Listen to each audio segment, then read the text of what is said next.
నమస్తే అన్న అందరికీ నమస్కారం. కువైట్ లో ఈ రోజు శుక్రవారం మరియు రేపు శనివారానికి సంబంధించి వాతావరణ శాఖ వెదర్ రిపోర్టును అయితే విడుదల చేసింది. స్థానిక మీడియా తెలిపిన వివరాల ప్రకారం కువైట్ లో శుక్రవారం మరియు శనివారం వాతావరణం పగటిపూట వెచ్చగా ఉంటుందని చెప్పేసి, అలాగే రాత్రిపూట చల్లగా ఉంటుంది. కువైట్ లోని కొన్ని ప్రాంతాలలో అక్కడక్కడ వర్షాలు కురిసే అవకాశం ఉంది. మరికొన్ని ప్రాంతాలలో కొన్నిసార్లు ఉరుములతో కూడిన వర్షం కురిసే అవకాశం ఉందని చెప్పేసి వాతావరణ శాఖ అంచనా వేసింది.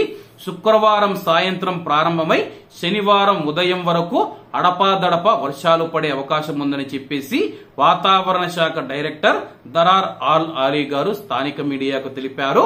కువైట్ దేశంలో ప్రస్తుతం అస్థిరమైన వాతావరణ పరిస్థితులు ఉన్నాయని చెప్పేసి, అలాగే గంటకు 15 నుంచి 50 కిలోమీటర్ల మధ్య గాలులు వీస్తాయని చెప్పేసి, గరిష్ట ఉష్ణోగ్రతలు 22 డిగ్రీల నుంచి 24 డిగ్రీల సెల్సియస్ మధ్య ఉండే అవకాశం ఉందని చెప్పేసి, అలాగే కువైట్ లోని పలు ప్రాంతాలలో తేలికపాటి జల్లులు కురిసే అవకాశం ఉంది.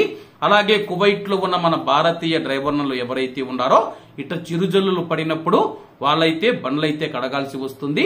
ఒకవేళ కడిగినా సరే వాతావరణం ఇలాగే ఉంటాయి, కానీ 2 చినుకులు పడినా సరే మళ్ళీ బండ్లు కడిగినా కానీ మొత్తం అయితే ఇక్కడ ఉండేది బుడద వర్షం, ఇసుక వర్షం పడుతుంది. కాబట్టి మొత్తం బండ్లైతే కడిగినా కానీ కడగనట్టయితే తయారైపోతాయి.